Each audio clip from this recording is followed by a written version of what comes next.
Let's talk Tanya for the 17th of Sivan of a leap year. We are back to our conversation now about Chesed and Gevura, Havaya and Elokim, respectively. Chesed and Havaya being the creative power of God, and Elokim and Gevura being the power of God that conceals the creative power so that we should be able to exist and feel ourselves or sense ourselves to be independent entities.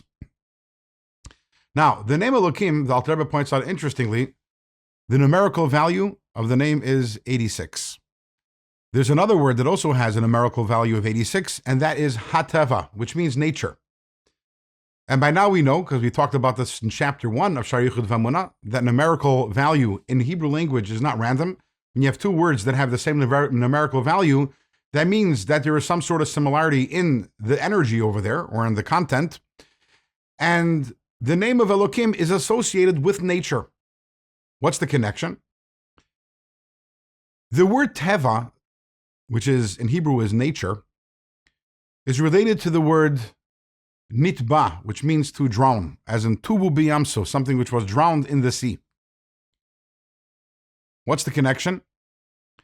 When something is drowned, something is under the ocean, under the sea, it exists, it's there. You have shipwrecks that are lying in the sea, in the ocean, they're there. But the difference between something which is in the sea and something which is on dry land is that something which is on dry land we can see, we can perceive. Something which is underwater, we can't see it. It is concealed. The same thing is also Teva, nature. The purpose and the function of nature is to conceal the reality, which is that everything is God. So we talk about miracles versus nature. The truth is that everything is God. Everything that happens is from God. There's no difference between the sun rising every single morning in the east and setting in the west and the splitting of the sea. They're both, because God is recreating the world every single moment, they're both, God actively is engaged in doing that. The difference is one of them is Teva, is nature, it is concealed. It is like it is underwater. The godliness present within it is not something which can be sensed. That is the connection between the name of Elokim and nature. So here we have Havaya, which is the creative powers. We have Elokim, which is the power or that aspect of God which conceals the divine energy. And it would seem that we have over here, there is a conflict, there is tension. These are two opposing forces, the power of revelation and the power of concealment. Alter Rebbe says that's only a superficial truth. In reality, they're not in conflict at all.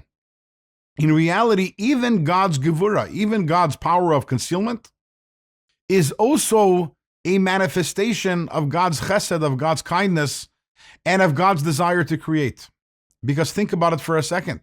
God wants to create the world, and He wants a world wherein we sense our independence, where we sense ourselves as created entities, as independent beings. So God's creative powers, which is His chesed, it must have the gevura, that concealment, in order for it to fulfill its function, its purpose. So chesed and gevura, the power of revelation and the power of concealment, they actually work together. They work hand in hand to bring about the vision of the chesed, the vision of creation, the way God wants the creation to be. This idea, the chesed and gevura, God's power of revelation and God's power of concealment, they're not at odds with each other, but rather they work hand in hand, is very important in terms of our understanding of Achdus Hashem, of God's unity, as we will begin to explain, God willing, in tomorrow's Tanya.